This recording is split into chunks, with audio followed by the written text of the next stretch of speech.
Grubby was the best dog a man could have. He passed a few years ago, but I'll never forget him and I'll always cherish our memories.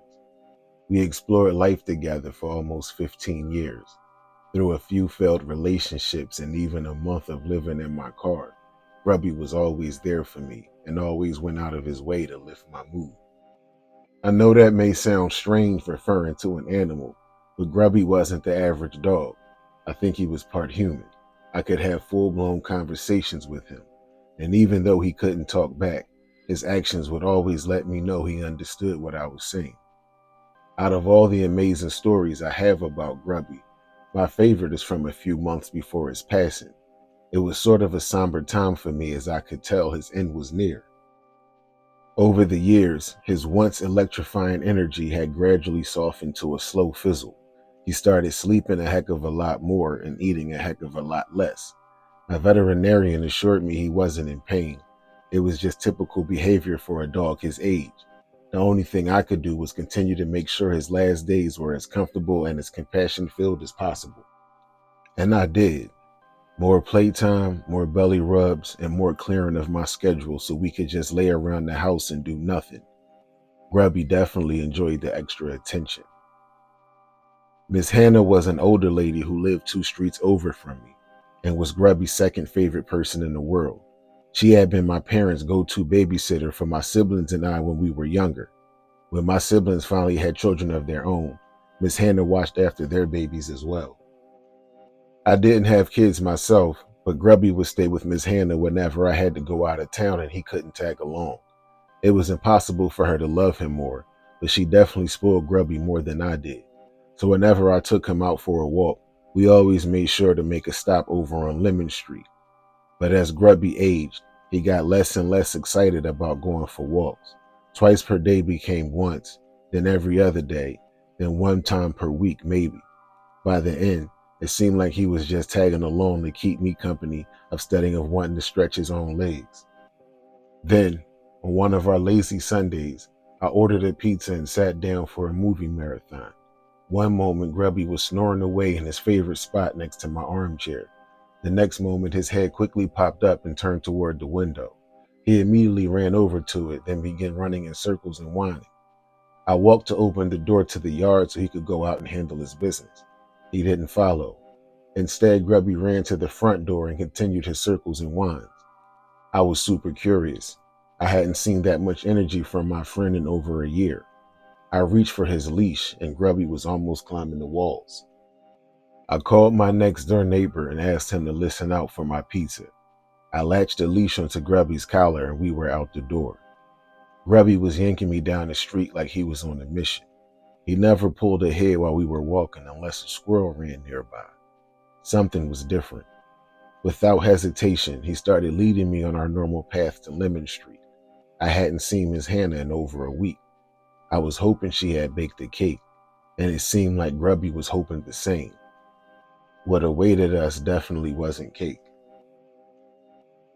When I turned onto her street, I could see a van parked in front of Miss Hannah's house. As I walked closer, I could see a man in a blue work jumper standing on her porch. I approached and greeted the man. He spoke in return but didn't seem happy about it. My dog didn't seem too happy about the man either. Grubby didn't take his eyes off of him. I asked if everything was okay. He told me he was trying to retrieve his tools that he left from his Hannah's basement, but that she wasn't answering the phone or her door. I offered to give her a call and I did. She answered for me. Judging by the work van, I told her the plumber wanted to get his tools from her basement. She told me she wasn't letting the man back in her house. He had stolen from her and she was waiting for the police to arrive. When I relayed the message to the man, without saying a word, he rushed to the side of her house and started kicking her basement window. It only took 2 kicks for it to break, but Grubby had snatched away from me after the first. I chased after him, but it was too late. I imagined the man was about to climb through the window and steal his tools back from his Hannah's basement. But as the man was catching his balance from his previous kicks, Grubby caught him off guard and bit into his forearm. The last thing I remember was that man punching my dog in the face. I blacked out. The next thing I knew, neighbors were pulling me off of him. According to them, I tackled the man and began beating him with the leash's chain. Oops. The police came and arrested the man. Apparently, as he went back and forth for his tools, he carried some of Miss Hannah's belongings to his truck with him. Not only did the police find her things in his van, they found a bunch of unlabeled prescription pill bottles and other stolen property, including a revolver. Miss Hannah and her neighbors praised and rubbed Grubby for the next hour or so. He seemed to be unfazed by the blow to the head. I walked back to my house to grab the pizza and returned to share it with Miss Hannah.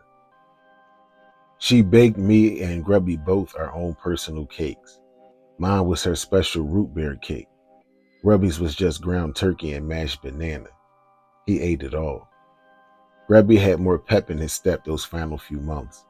We had went back to visiting Miss Hannah about 2 to 3 times per week, and he even started following me around the house room to room as he did when he was younger. It was quite a shock when I woke one morning to see my best friend had left in the middle of the night. I laid down on the floor next to him and cried until animal control came an hour later. I helped Miss Hannah move into her new place not too long ago. It's a little further away from where she used to live, but something tells me I'll start to see more of her. My girlfriend is now 7 months pregnant. Miss Hannah always said she wasn't going anywhere until she got the chance to tell my children how rowdy I was as a little kid. Looks like she's about to finally get her wish. She got a t-shirt made with Grubby's portrait on it. She got one made for me too. She says she's tempted to get herself another dog. She hasn't had one since childhood.